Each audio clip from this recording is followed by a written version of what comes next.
guiding you across the ins and outs of strata living. It's appropriate for the strata community to determine when to get legal advice, expert advice. Helping you untangle the intricacies entailed in strata living. Is this issue relating to the resident misbehavior? Is it a phone call first that should be done? You're tuned in to Strata Life podcast by Rochelle Castro, the place where you should learn all matters strata. Welcome back to Strata Life podcast by Rochelle Castro. I want to focus today on maintenance and building defects. It's important that those who live in strata communities and those who are also in the community to understand the difference between repairing and maintaining common property because they would like to do it, or repairing or maintaining the common property because there's a legal obligation to do so. In respect of defects, that is a whole different topic that I will talk about very shortly. But I do want to highlight that there is an obligation for strata communities to make sure that where particularly an expert, let's say it is a caretaker or the essential service provider, makes a recommendation that there's a repair and maintenance that needs to be carried out, the strata community should not ignore that.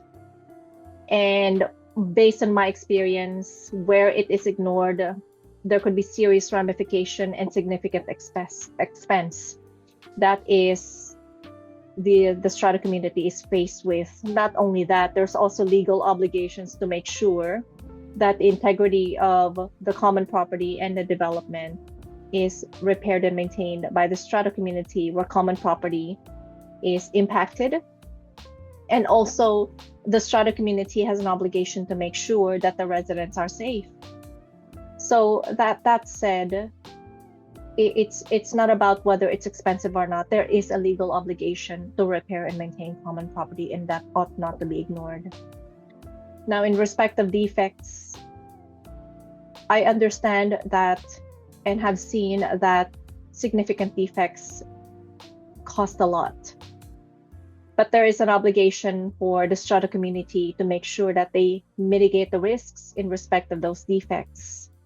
What does that mean? It means that to the extent that the strata community is able to, temporary repairs and maintenance ought to be carried out and not just simply wait for the builder until the builder fixes it. Because sometimes it's necessary to issue legal proceedings because the builder does not come to the table or denies that they are liable to fix it.